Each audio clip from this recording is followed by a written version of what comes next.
나를 사랑하십니다.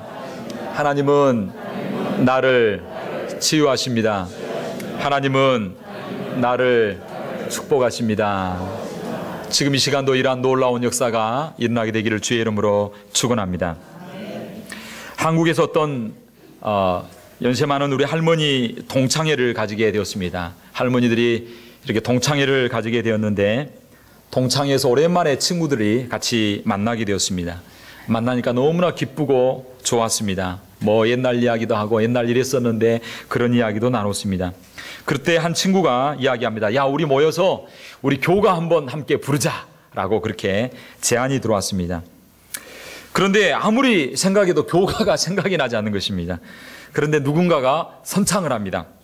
동해물과 백두산이 마르고 닳도록, 우리 윤영주 성도님 아버님이 지은 그 시죠. 그래서 그걸 부르게 되었습니다. 모두가 힘차게 합창을 했습니다. 그리고 모임을 아주 은혜롭게 재미있게 잘 마치게 되었습니다. 집에 돌아와서 할머니가 할아버지에게 감격스러웠던 그러한 일들을 이야기합니다. 오늘 동창회에서 교가를 불렀는데 너무 단합이 잘 되고 좋았다, 그런 이야기를 했습니다. 그때 할아버지가 묻습니다. 교가가 뭐예요? 라고 이렇게 물었습니다. 그때 할머니가 이야기합니다. 예, 동해물과 백두산. 그러니까 할아버지가 하는 말이 이렇게 이야기합니다. 우리 교가하고 똑같네. 이렇게. 그동안 같은지 몰랐네, 이런 이야기를 했다고 합니다. 사실 저도 옛날 교가 다 잊어먹고 생각이 나지 않습니다. 시간이 지나면 잘 기억하지 못하는 것이 바로 우리 인간입니다. 어느 초등학교 국어 시험 가운데 다음과 같은 문제가 나왔습니다.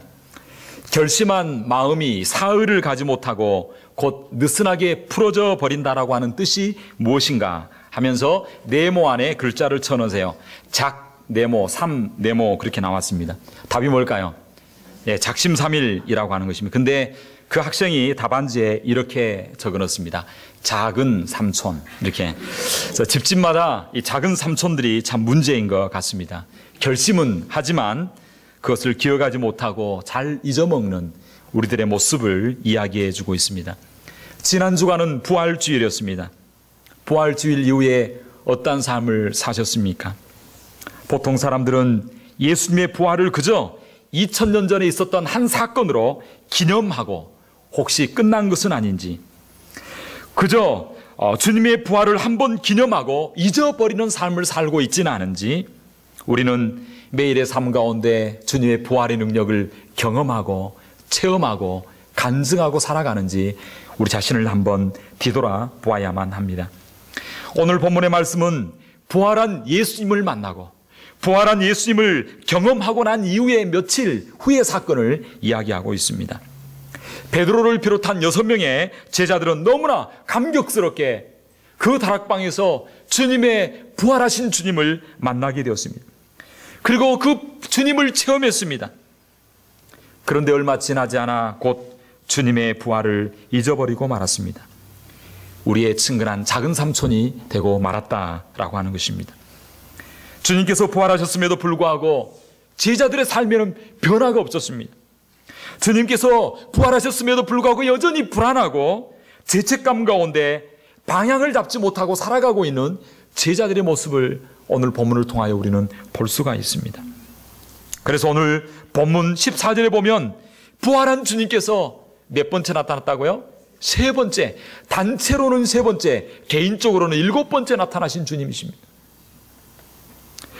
주님께서 나타나셔서 하시기를 원하시는 것이 무엇입니까? 그 제자들이 주님의 살아계심을 체험하고 그 주님의 부활하심을 날마다 경험하며 그 주님의 부활의 능력으로 살아가기를 우리 주님은 원하시는 줄로 믿습니다. 오늘 본문 1절에도 그렇게 이야기합니다. 그 후에란 말이 무슨 말일까요? 요한복음 20장 주님이 부활하시고 제자들을 만나주시고 난 이후에 그 후에 예수께서 디베라 바다에서 어떻게 했다고요? 또 제자들에게 자기를 나타내셨으니 라고 이렇게 말씀하고 있습니다. 왜 주님께서 제자들에게 나타나셨습니까? 주님께서 나타나신 이유가 무엇일까요? 그것은 바로 우리 하나님께서, 예수님께서 제자들을 하나님의 일꾼으로 하나님의 부름받은 일꾼으로 아름답게 쓰임받기 위하여, 그들을 세우기 위하여 우리 주님이 나타나셔서 만나주신 줄로 믿습니다. 주님 앞에 부름받은 종으로 아름답게 세움받기 위해서는 어떻게 해야 될까요? 오늘 말씀을 통하여 도전을 주시는 내용이 무엇입니까?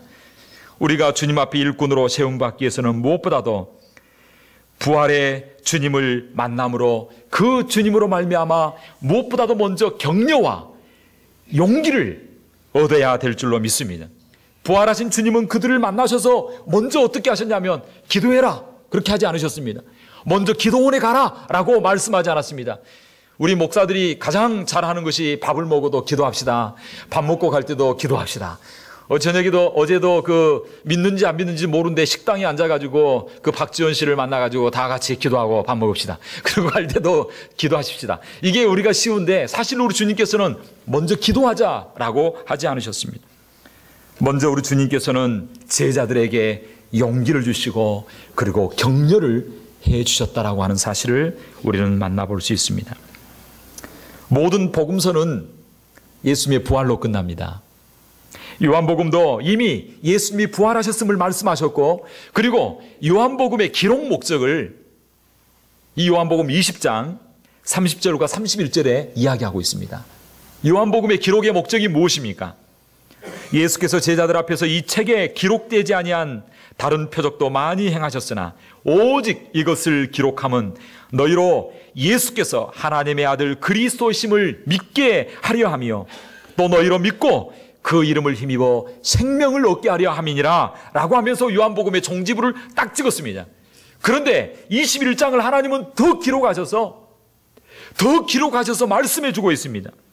왜 하나님께서는 21장을 추가적으로 말씀하심으로 이것을 통하여 간절히 하고 싶으신 그 뜻이 무엇일까요?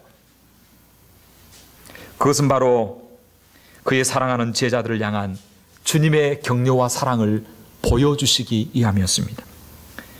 주님은 다시 제자들을 만나주심으로 베드로를 비롯한 그 제자들의 믿음이 회복되기를 원하셨습니다.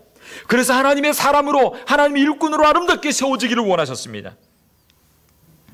그래서 이들이 하나님의 사람으로 세상이 감당할 수 없는 위대한 복음의 종들로 살아가기를 우리 주님은 원하셨습니다. 그래서 제자들에게 나타나시고 그들에게 격려하시고 그들에게 힘을 북돋아 주시는 것을 볼 수 있습니다. 격려받지 못하면 믿음의 능력을 발휘할 수가 없습니다.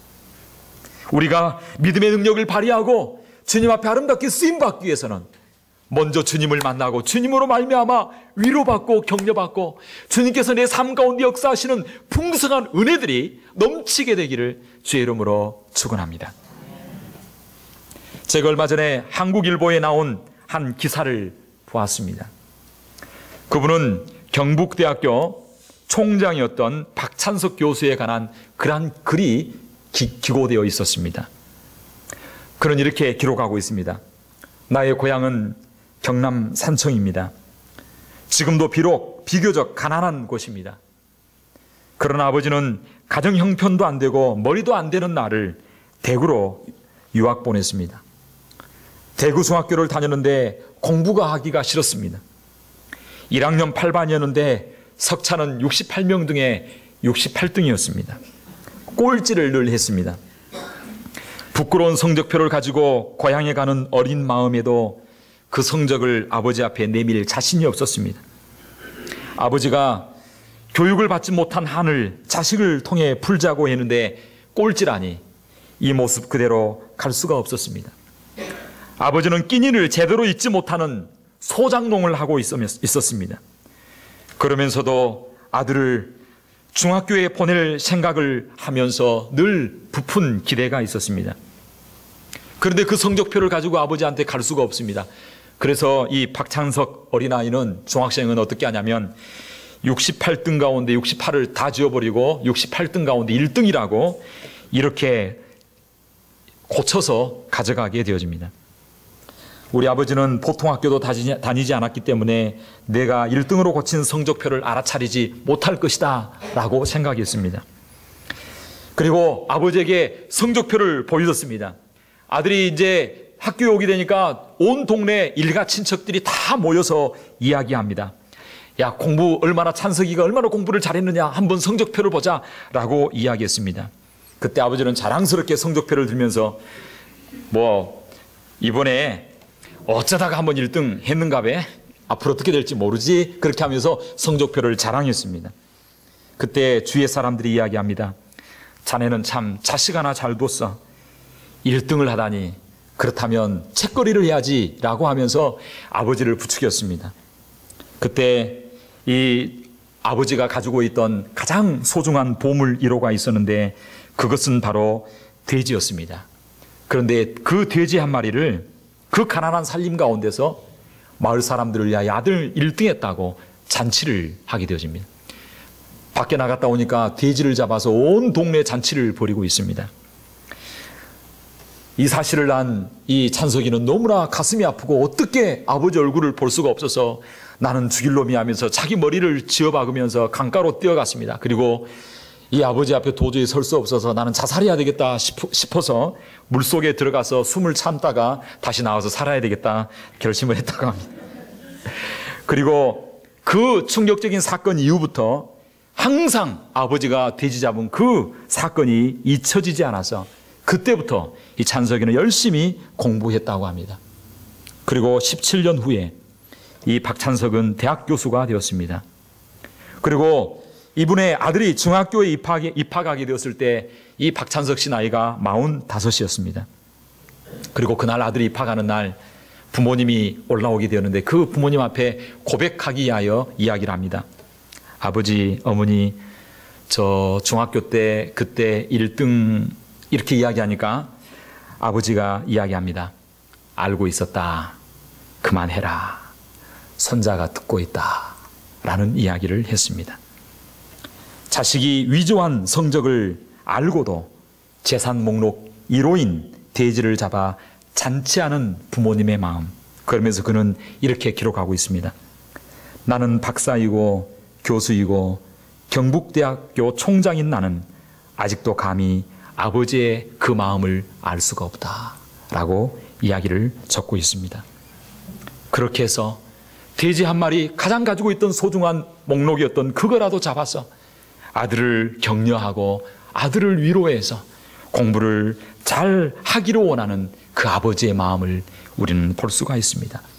이 아버지의 마음이 바로 우리 주님의 마음입니다.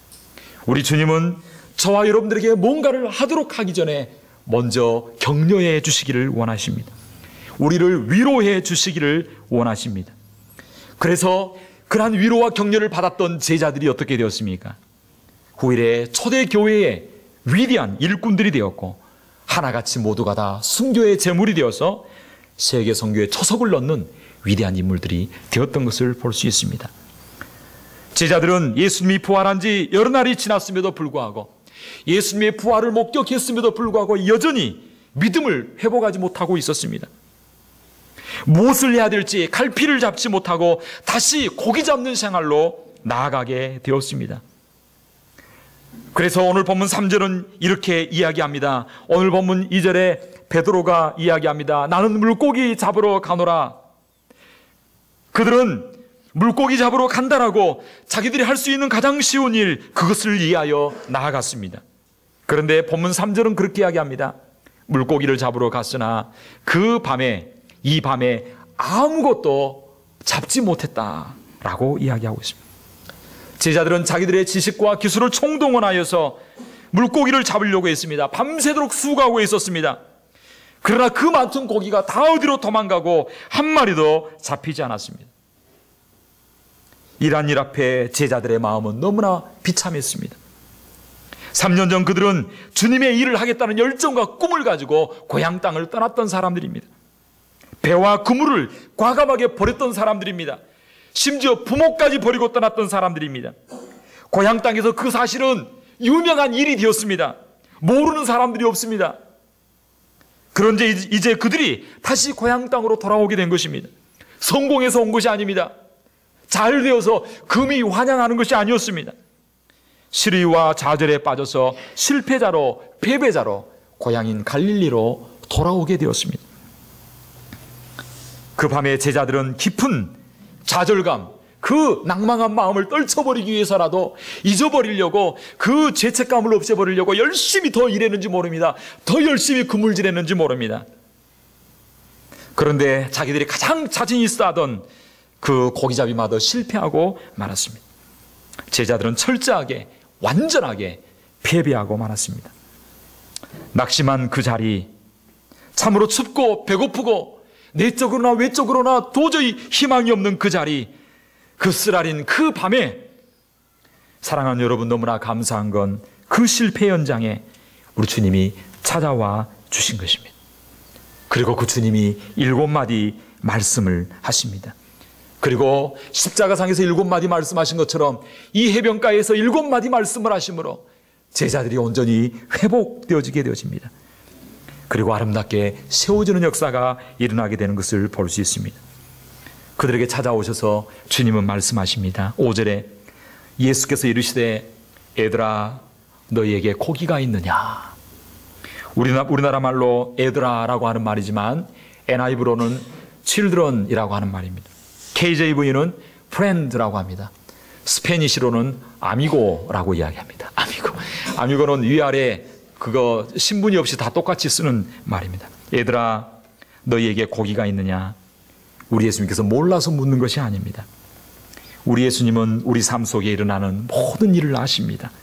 그리고 말씀하십니다.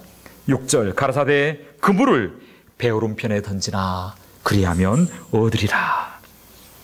제자들이 주님의 말씀에 순종했을 때 순식간에 상상할 수 없는 놀라운 기적이 일어났습니다.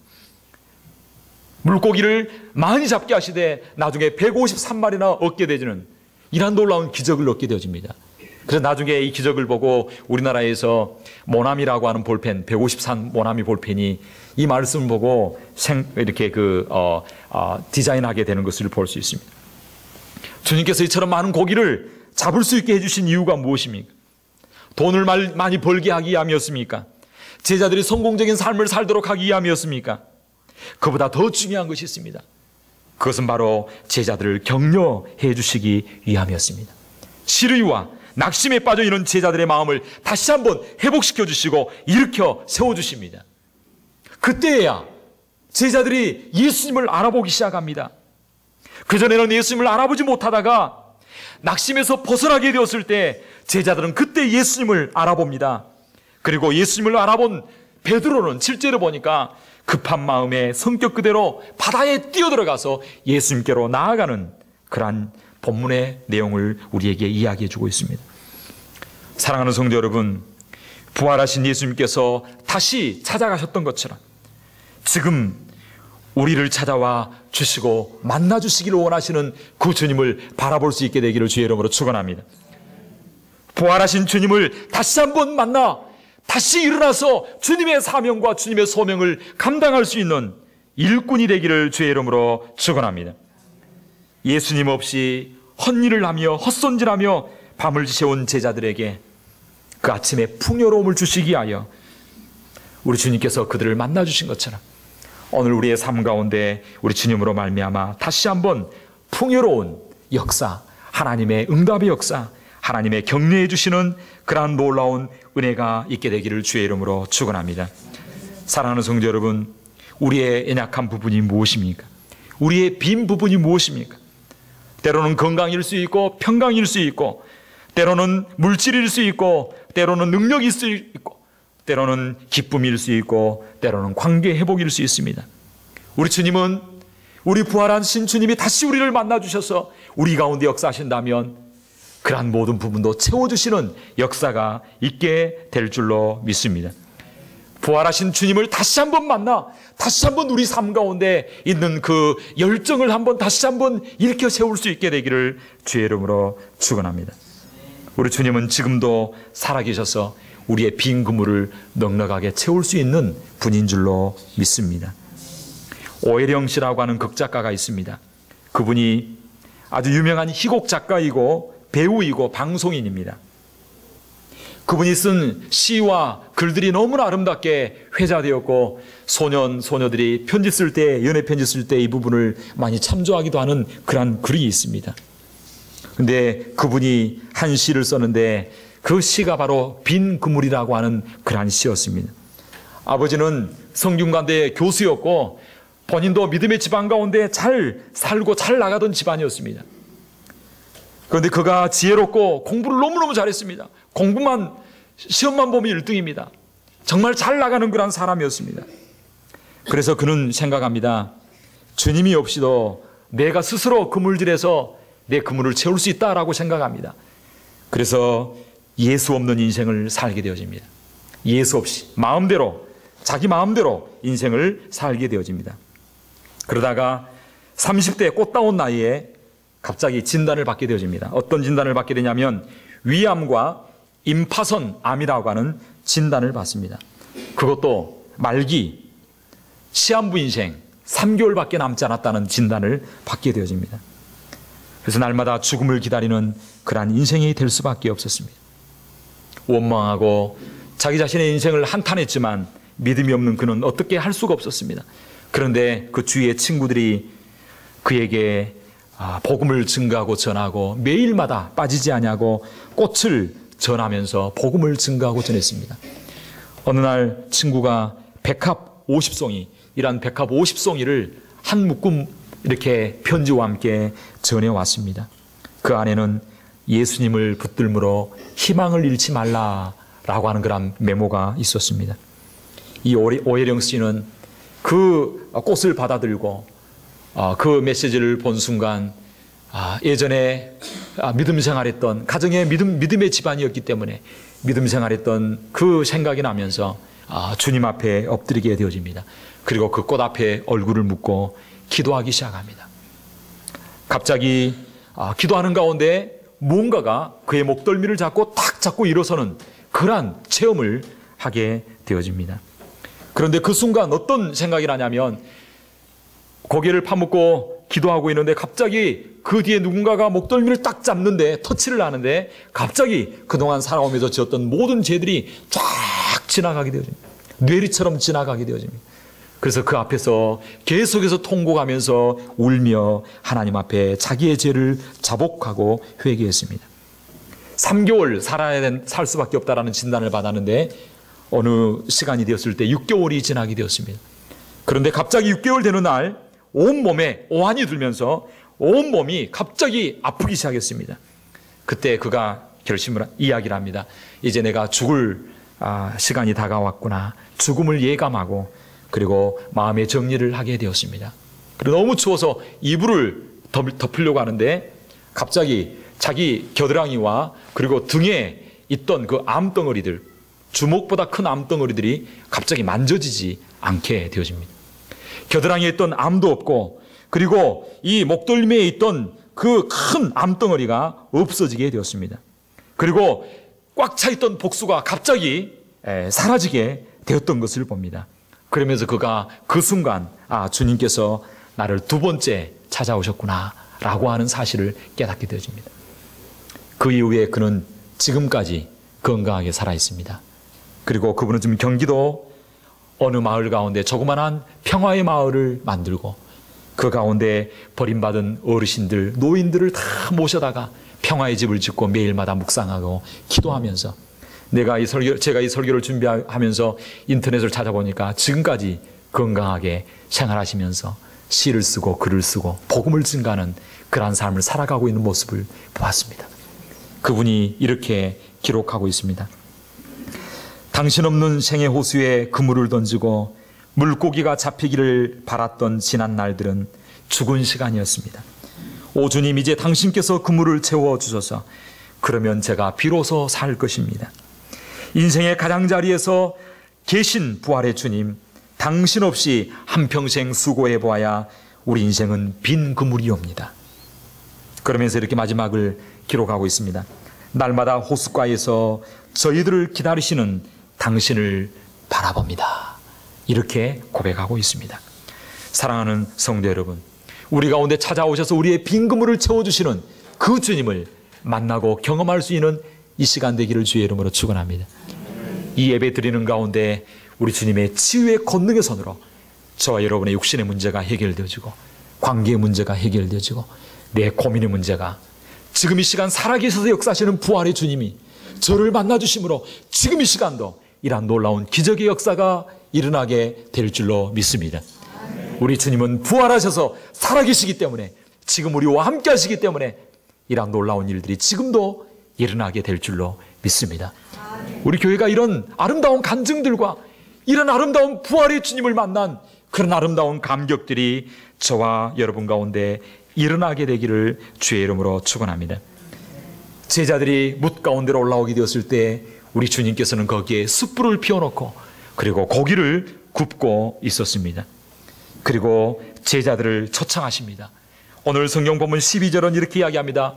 와서 조반을 먹으라, 이렇게 이야기하고 있습니다. 사실 그 제자들은 배신하고 자기를 떠나갔던 사람들이었습니다.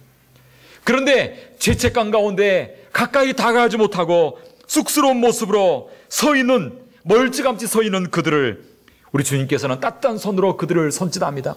와서 조반을 먹으라. 그리고 부활하신 그 주님의 능력의 손으로, 거룩한 손으로 초라한 제자들의 어깨를 쓰다듬으면서 한 명씩 한 명씩 그 숯불 앞에, 식탁 앞으로 그들을 감싸 이끌어 오십니다. 그리고 우리 주님께서는 말씀하십니다. 내가 나를 사랑하느냐? 내 양을 먹이라. 내 양을 먹이라. 주님은 말씀하고 있습니다. 하나님 나라 일꾼으로 우리가 쓰임받기 위해서는 어떻게 해야 될까요? 우리 주님께서는 우리의 사명을 다시 한번 회복시키시는 것을 볼 수 있습니다. 우리도 주님 앞에 다시 한번 일어나서 잃어버렸던 사명과 잃어버렸던 하나님의 꿈을 회복할 수 있는 저와 여러분이 되어야 될 줄로 믿습니다. 우리 주님의 식탁으로 가까이 나올 수 있게 되기를 바랍니다. 주님의 품에 안길 수 있는 저와 여러분 되기를 주의 이름으로 축원합니다. 주님의 용서와 위로를 받아 누릴 수 있게 되기를 바랍니다. 그래서 우리의 사명의 길을 잘 달려갈 수 있는 저와 여러분이 되어야 될 줄로 믿습니다. 오늘 본문 19절은 그렇게 이야기합니다. 이 말씀을 하시고 베드로에게 이르시되 따라합시다. 나를 따르라. 우리 주님께서는 제자들에게 나를 따르라고 요구하고 계십니다. 주님을 따르는 길은 때로는 가시밭길과 같을 수 있습니다. 때로는 그 길이 피 흘리는 길일 수 있습니다. 때로는 우리 목숨을 바쳐야 되는 길일 수가 있습니다. 그러나 너무 염려하지 마시기 바랍니다. 우리 주님이 말씀하셨기 때문입니다. 따라합시다. 나를 따르라. 우리 주님께서는 앞으로 전진하지 않으셨습니다. 우리 주님께서 친히 앞서 가십니다. 부활의 주님, 능력의 주님, 살아계신 주님께서 우리 앞서 가시고 우리와 동행하여 주실 줄로 믿습니다. 그러므로 우리는 일어서서 주님의 일꾼이 될 때 동행해 주시는 그 주님을 만남으로 우리는 넉넉하게 주의 사명을 감당할 수 있는 저와 여러분이 될 줄로 믿습니다. 요한복음 14장 18절에 우리 주님이 이렇게 말씀하셨습니다. 내가 너희를 고아와 같이 버려두지 아니하고 너희에게 오리라. 요한복음 14장 16절 내가 아버지께 구하겠으니 그는 또 다른 보혜사를 주사 영원토록 너희와 함께 있게 하려 하시리니. 마태복음 28장 20절 내가 세상 끝날까지 너희와 항상 함께 있으리라 하시니라. 할렐루야. 우리 주님이 우리와 동행해 주신다면 우리는 넉넉히 사명을 감당하고 주님을 따라갈 수 있는 저와 여러분이 될 줄로 믿습니다. 우리는 우리 인생의 길을 혼자 달려가고 있지 않습니다. 우리 주님이 동행하여 주십니다. 제가 페이스북을 하는데 얼마 전에 참 마음에 감동되는 그런 글을 보게 되었습니다. 어느 날 딸이 엄마에게 전화로 이렇게 전화를 걸어옵니다. 인사도 없이 대뜸 이야기합니다. 엄마, 나 없이 살 수 있어? 라고 딸이 이야기합니다. 갑작스러운 질문에 엄마는 이렇게 이야기합니다. 난 우리 딸 없이도 잘 사는데? 라고 대답합니다. 장난으로 여겼습니다. 그런데 그 딸의 마지막 말이 이렇게 이야기합니다. 엄마, 난 엄마 없이 못 살아. 그래서 내가 먼저 가나 봐. 엄마 사랑해. 라고 말합니다. 어머니는 갑자기 그 이야기 듣고 이상하게 눈물이 나기 시작합니다. 얘야, 무슨 일이 있는 거야? 무슨 일이 있어? 라고 물었습니다. 그때 전화 안에서 이런 딸의 목소리가 들립니다. 여기 불이 났는데 문이 안 열려. 그래서 난 갇혀 있는데 엄마밖에 생각이 안 나고 엄마 사랑해 사랑해, 사랑해 하고 마지막으로 전화가 끊깁니다. 마지막까지 사랑한다는 말을 남기고 전화기가 떨어지는 소리가 들립니다. 그 일은 2003년 2월 18일 대구 1호선 중앙역에 발생한 방화 사건으로 192명이 지하철을 빠져나오지 못하고 희생당한 한 소녀의 기록을 페이스북에 올라온 내용을 통하여 여러분들에게 이야기하고 있습니다. 지하철 방화 사건이 난 것을 그 딸이 전화를 끊자마자 뉴스에 떠오르는 것을 보게 됩니다. 그때 그 엄마는 하늘만 쳐다보고 이야기합니다. 한탄하면서 울부짖어 이야기합니다. 엄마도 우리 딸 없이 살 수 없는데, 엄마도 우리 딸 없이 못 사는데 어떻게 하지? 엄마도 너 없이 살 수 없어. 사랑한다 우리 딸, 사랑한다 우리 딸 통곡하면서 그 TV 앞에 그 전화기를 부여잡고 눈물로 이렇게 통곡했다라고 하는 기록을 보았습니다. 사랑하는 성도 여러분, 이 이야기를 듣는 순간 이 이야기는 바로 우리 주님의 이야기라는 사실을 저는 깨닫게 되었습니다. 우리를 향하여 우리 주님이 말씀하고 있습니다. 나는 너 없이 못 산다. 그래서 내가 너를 위하여 죽었다. 나는 너 없이 못 산다. 그래서 내가 다시 살아났다. 나는 너희 없이 못 산다. 그래서 너희 죄로 인하여 너희가 죽어가는 모습을 볼 수가 없어서 내가 죽는다. 그리고 내가 다시 부활했다. 그리고 내가 너희를 다시 찾아왔다 라고 말씀하고 있습니다. 요한복음 5장 51절은 이야기하고 있습니다. 나는 하늘에서 내려오는 산떡이니 사람이 이 떡을 먹으면 영생하리라. 내가 줄 떡은 곧 세상의 생명을 위한 내 살이니라 말씀하고 있습니다. 난 너희 없이는 살 수 없다. 너희가 죽는 것을 두고 볼 수 없다.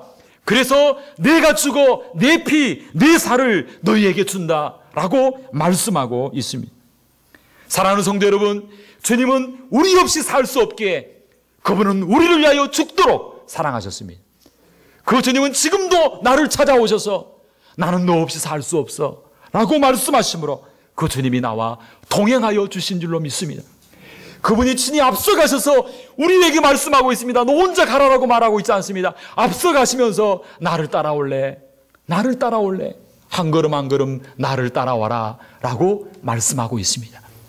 이 주님을 만날 수 있게 되기를 주의 이름으로 축원합니다.